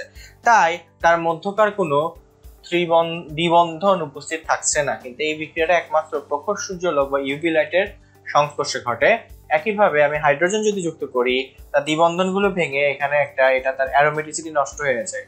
এটাকে আমি তাকে বলি তার অ্যারোমেটিসিটি নষ্ট হয়ে যায়। তো এই বিষয়টা গুরুত্বপূর্ণ। তাই টলুইনের সংযোজন বিক্রিয়ার ক্ষেত্রে নিকেল ধাতু দিলে, আর আমরা জানি নিকেল ধাতু আমরা মোটামুটি সব সময় কিসে ব্যবহার করি? সংযোজন বিক্রিয়ায়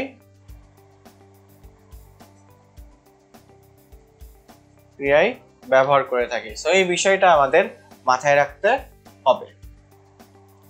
টলুইনকে পার্শ্ব শিকলে যদি জারণ করি তাহলে হচ্ছে আমার কি ঘটবে? পার্শ্ব শিকলে করতে গেলে আবার অতিরিক্ত তাপ বা আলো দিতে হবে, একমাত্র তখনই আমার পার্শ্ব শিকলে ঘটবে এবং আমি এখান থেকে বেনজাইল ক্লোরাইড পাবো এবং তাকে আবার ফার্দার ক্লোরিনেশন করলে এভাবে হবে এবং আবার করলে আমার এটা হবে। সো এটা হচ্ছে ক্রমাগত হওয়া, যে আমার এটা একটা চেইন রিঅ্যাকশন, এটাকে আমি বলতে পারি এটা চেইন রিঅ্যাকশন। এবং এটা চেইন রিঅ্যাকশনের মাধ্যমে আমি একটা বেনজিন ট্রাইক্লোরাইড পেয়ে যাচ্ছি, রাইট? একইভাবে আমরা কিছু টলুইনে কিছু বিশেষ বিক্রিয়া করব। এটা হলো ইটার্ড বিক্রিয়া এবং এটা হলো একটা মৃদু জারক। আমরা জানি মৃদু জারণ করলে কি হয়, যে অ্যালডিহাইড তৈরি হয়, আর যদি তীব্র জারণ করি তাহলে অ্যাসিড তৈরি হয়। এই বিষয়টা মাথায় রাখবো। প্ল্যাটিনাম দিলে আমার মিথাইল মূলকটাই উদা হয়ে যাবে, তখন আমি একইভাবে টলুইন থেকে বেনজিন তৈরি করার খুব গুরুত্বপূর্ণ একটা বিক্রিয়া। এটা হচ্ছে আমার পারস্পরিক রূপান্তরের জন্য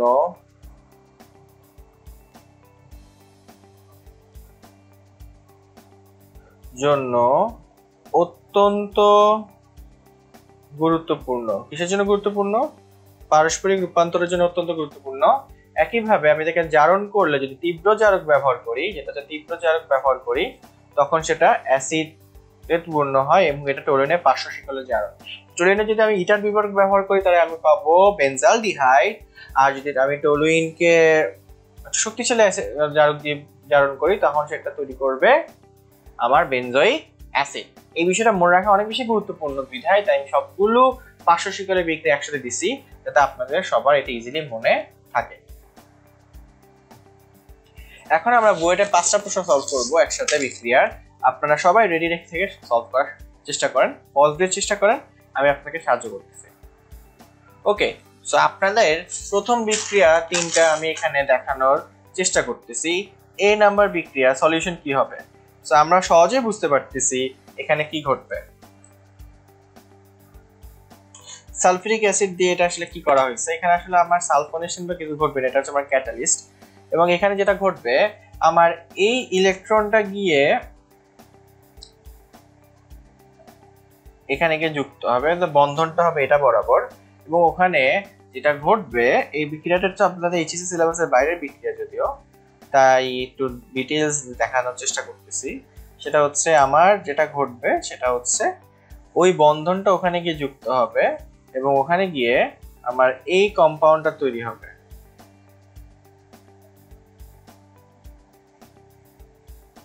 সো ওই দ্বিবন্ধনের বন্ধনটা এখানে চলে আসবে, মানে দ্বিবন্ধনটা যে ইলেকট্রনগুলো ছিল সেটা তাদের মধ্যকার বন্ধন তৈরি করতে সাহায্য করবে এবং এর মাধ্যমে এই স্পেশাল বিক্রিয়া ঘটবে।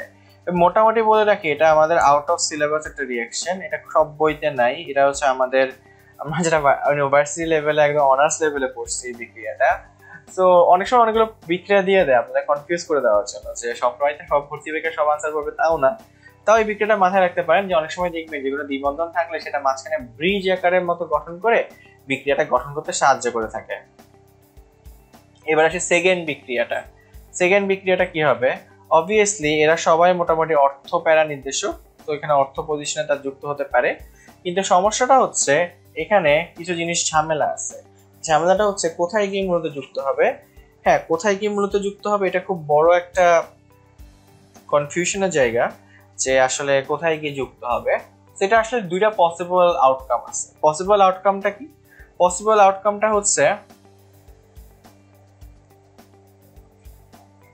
আমরা অনেকে ভাবতে পারি যে এখানে তাদের এখানে যুক্ত হতে পারে বা এখানে যুক্ত হতে হবে পারে, কিন্তু তিনটা এরা আসলে মোটামুটি মাস্ক আকারে তো ব্যবহৃতই হয় এগুলা, কিন্তু এদের স্টেরিক হিন্ড্রেন্স বা স্টেরিক বাধা অনেক বেশি।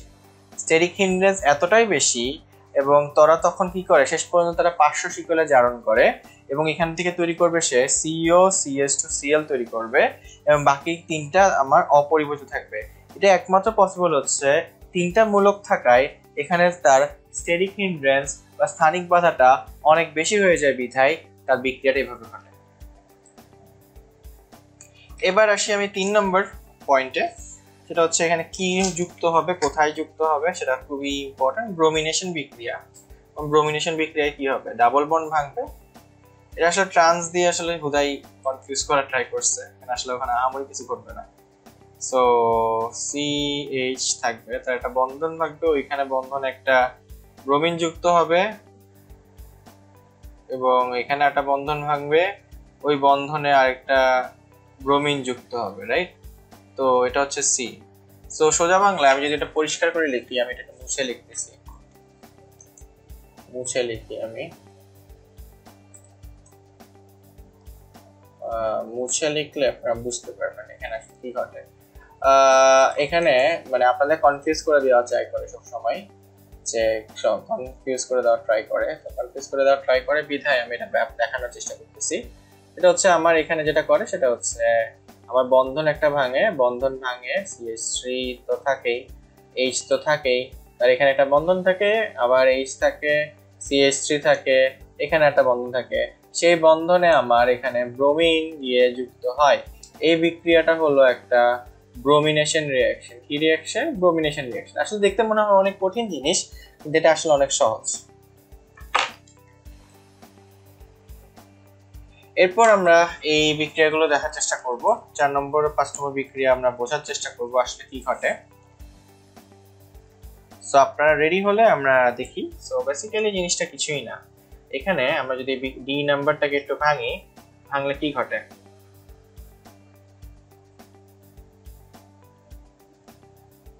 এটা হলো একটা এস্টার। এটা কি? এটা হলো একটা এস্টার, রাইট? এবং এস্টার হলে এখানে খুব গুরুত্বপূর্ণ একটা বিষয় আছে। গুরুত্বপূর্ণ বিষয়টা কোন জায়গায়, ওটা ব্যাখ্যা করার ট্রাই করতেছি।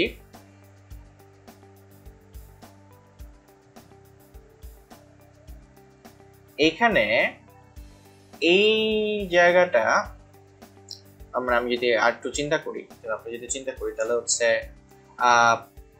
C2H5O এই অংশ আর এই অংশকে যদি আলাদা করি এবং এইটার এই অংশ আর এই অংশকে যদি আলাদা করি,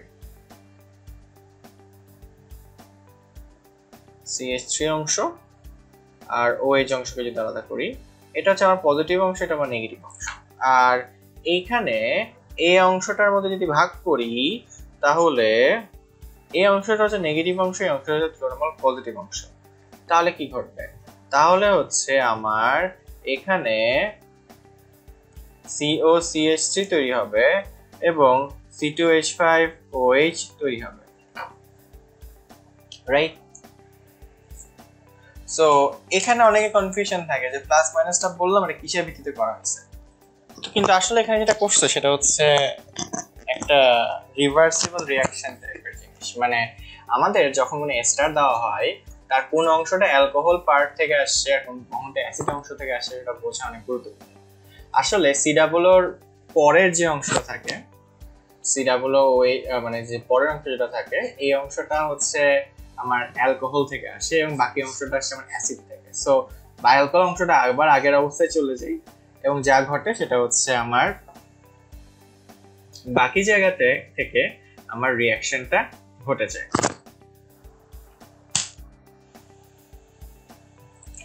তো ওটা বলার আগে একটা জিনিস বলে আমি একটা ভুল করে ফেলছি, এটা COO হবে।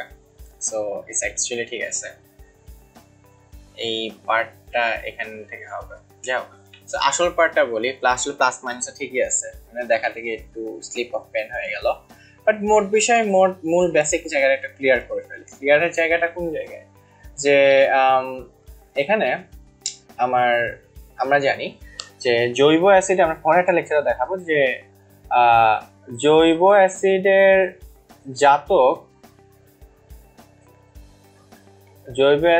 জাতক একই বিক্রিয়া দেয়, মোটামুটি একই বিক্রিয়া দেয়। জৈব অ্যাসিডের জাতক কি করে, আমার একই বিক্রিয়া দেয়, রাইট? তো জৈব অ্যাসিডের জাতক যদি একই বিক্রিয়া দেয়, আমার এস্টার কিন্তু জৈব অ্যাসিডের জাতক। আমাকে যদি কোনো জৈব অ্যাসিডের কোনো জাতক দিয়ে বিক্রিয়া দেয়, আমি সবার আগে জৈব অ্যাসিড দিয়ে তার বিক্রিয়াটা করে দেখবো। আমরা যদি অ্যালকোহল আর অ্যাসিডের বিক্রিয়া যদি দেখি, তখন সবসময় কি হতো, আমার এখানে পানি তৈরি হতো, রাইট? সো আমি প্রথমে প্লাস মাইনাস দিয়ে দেখালাম যাতে অনেকে ভুল করে বিষয়টা, মানে আমি নিজেও প্রায় সময় ভুল করতাম, তাই ওভাবে করার থেকে দেখাতে গিয়ে আপনাদের দেখালাম যে প্রায় সময় আমি যখন এটা আমার ভর্তি পরীক্ষার সময় আসছিল, আমি এরকম প্লাস মাইনাস করে মিলে দেখে ভুল করে ফেলছিলাম। তখন আমার মাথায় আসে নাই যে জৈব অ্যাসিডের জাতকের বিক্রিয়া একই হয়, পরীক্ষার হলে এটা মাথায় আসে নাই, পরে ঠিকই মাথায় আসছিল। সো আমি আসলে ব্যাপারটা বোঝানোর চেষ্টা করতেছি। সো আমি অংশটা মুছে ফেলি, তাহলে ব্যাপারটা ক্লিয়ার হবে যে অংশটা আমি ভুল করছিলাম।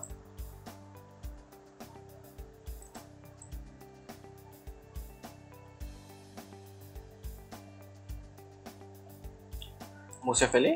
তো জিনিস যেটা হচ্ছে সেটা হচ্ছে এখানে তো আমার তাহলে একই বিক্রিয়া হবে, তো ওইখানে জাস্ট ওটার জায়গায় আমি জাস্ট CH3 বসাই দিব, রাইট?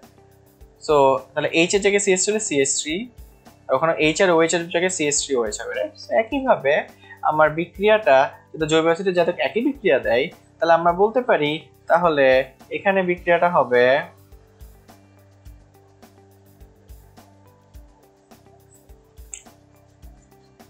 COOCH3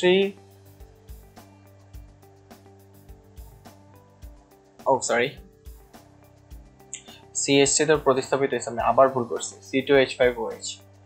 সো এখানে জিনিস যেটা হচ্ছে খুব গুরুত্বপূর্ণ, সেটা COOCH3 C2H5OH, মানে আমার জৈব অ্যাসিডের জাতক যদি একই বিক্রিয়া দেয়, তাহলে আমার এটাই হচ্ছে আসল বিক্রিয়া। তো ফাইনালি আমি যদি বিক্রিয়াটাকে লিখতে চাই, আমি একটু ক্লিয়ারলি এটাকে লেখার চেষ্টা করি। ফাইনাল রিঅ্যাকশন কি হবে? ফাইনাল রিঅ্যাকশন হবে, যেহেতু জৈব অ্যাসিডের জাতক আমার একই ধরনের বিক্রিয়া দেয়, তাহলে আমার এই ক্ষেত্রে বিক্রিয়াটা কিরকম হবে ওটা আসলে নির্ভর করতেছে জাতকের বিক্রিয়া আর অ্যাসিডের বিক্রিয়া যেহেতু একই, তাহলে আমরা ঠান্ডা মাথায় বসে দিতে পারবো। ফাইনাল বিক্রিয়া হচ্ছে COO, CH3, C2H5OH, কারণ আমরা জানি জৈব অ্যাসিডের জাতক একই বিক্রিয়া দেয়, রাইট? ওকে, এবার আমরা আরেকটা অংশ আসি, সেটা হচ্ছে নাইট্রেশন বিক্রিয়া। তো নাইট্রেশন বিক্রিয়া কিরকম হতে পারে, এটা কি? এটা হচ্ছে আমার অর্থ প্যারা নির্দেশক, অর্থ আর প্যারা পজিশনে নাইট্রোমূলক যুক্ত হবে। এটা খুবই খুবই সিম্পল একটা বিষয়, এটা খুব ভালো লেভেলের একটা অর্থ প্যারা নির্দেশক। যেহেতু অর্থ প্যারা নির্দেশক, তার অর্থ পজিশনেও যুক্ত হতে পারে, অথবা তার একটা পসিবল আউটকাম আছে, সে প্যারা পজিশনেও যুক্ত হতে পারে। তো এটাই হলো মোটামুটি ভাবে আমার জৈব অ্যাসিডের বিক্রিয়া, বেনজিনের বিক্রিয়া বা যে ধরনের বিক্রিয়া। খেয়াল করে দেখছেন বিক্রিয়াগুলো কিন্তু আপনার হাতি ঘোড়া বেসিকের কোনো বিক্রিয়া না, সবগুলো হচ্ছে আপনার এইচএসসি কনসেপ্টের বিক্রিয়া। এটা মাথা খাটাতে হয়। খেয়াল করে দেখেন আপনার 5টা বিক্রিয়া, 5টাই কিন্তু আপনি আপনার এইচএসসি 4টাই কিন্তু আপনি এইচএসসি কনসেপ্ট দিতে পারবেন, কিন্তু একটা বিক্রিয়া একটু আউট অফ সিলেবাস বা যারা একটু বেশি পড়ে তাদের জন্য। কিন্তু আপনার ভর্তি পরীক্ষায় তো চান্স পেতে গেলে বা বুয়েটে 1 থেকে 50-এ আসতে গেলে বা 100-তে আসতে গেলে আপনার 100% পারা লাগবে না, আপনাকে জাস্ট টেস্ট করা হয় যে আপনার কতটুকু পারবেন। ওকে, সো এটা বলে আমার আজকের লেকচার মোটামুটি শেষের দিকে। সো আপনাদের সবাইকে অনেক ধৈর্য নিয়ে থাকার জন্য অনেক অনেক অনেক অনেক ধন্যবাদ। আশা করি আপনারা এই বিষয়ে উপকৃত হয়েছেন। এবং আবারও বলতেছি, আমার পরীক্ষায় খুবই সিম্পল ভাবে চিন্তা করবেন না। আপনার যে যতগুলো লজিক বললাম পারলে নোট করে রাখবেন বা এই ধরনের প্রশ্ন সলভ করবেন, যাতে আপনাদের মাথা আরো ওপেন হবে, আরো বুঝতে পারবেন। ওই চিন্তা করে আমি আমার শুভকামনা জানিয়ে আজকে আমার লেকচারটা শেষ করছি। আপনারা সবাই সুস্থ থাকেন, ভালো থাকবেন। আশা করি এই লেকচার থেকে আপনারা উপকৃত হয়েছেন এবং সামনের দিনের জন্য আপনাদের সবাইকে শুভকামনা। আশা করি আপনারা ইঞ্জিনিয়ারিং ভর্তি পরীক্ষায় বেশ ভালোভাবে উত্তীর্ণ হবেন। আরেকটা জিনিস, আপনার বুয়েট ভর্তি পরীক্ষায় এখান থেকে কমপক্ষে 15 নম্বরের মার্কস আসবে। এই অংশ থেকে বুয়েটে 15 আসবে। কুয়েটে এখান থেকে কমপক্ষে 5টা এমসিকিউ থাকবে এবং রুয়েটে এখান থেকে কমপক্ষে 10 নম্বরের প্রশ্ন আসেই, আর আইইউটিতে কমপক্ষে এখান থেকে 3টা এমসিকিউ আসে। সো বিষয়গুলো মাথায় রাখবেন, ভালো মতো পড়বেন। এই চ্যাপ্টারটা অনেক অনেক বেশি গুরুত্বপূর্ণ। এই লেকচারটা আপনারা সবাই যাতে ভালো মতো শেষ করেন, এটাই আমার আশা আকাঙ্ক্ষা থাকবে। আমি রাফিউল হাসান আপনারা সবাই থেকে আপাতত বিদায় নিচ্ছি, যাচ্ছি কিন্তু যাচ্ছি না। আশা করি আপনারা এই চ্যাপ্টারে আপনার কোনো সমস্যা নাই। আশা করি আপনার কুইজগুলো ভালো মতো সলভ করে নিজেদেরকে জাহির করে নেবেন, নিজেদের জ্ঞান ঝালাই করবেন। আপনাদের সবার জন্য শুভকামনা। আপনারা সবাই সুস্থ থাকুন, ভালো থাকুন। আল্লাহ হাফেজ।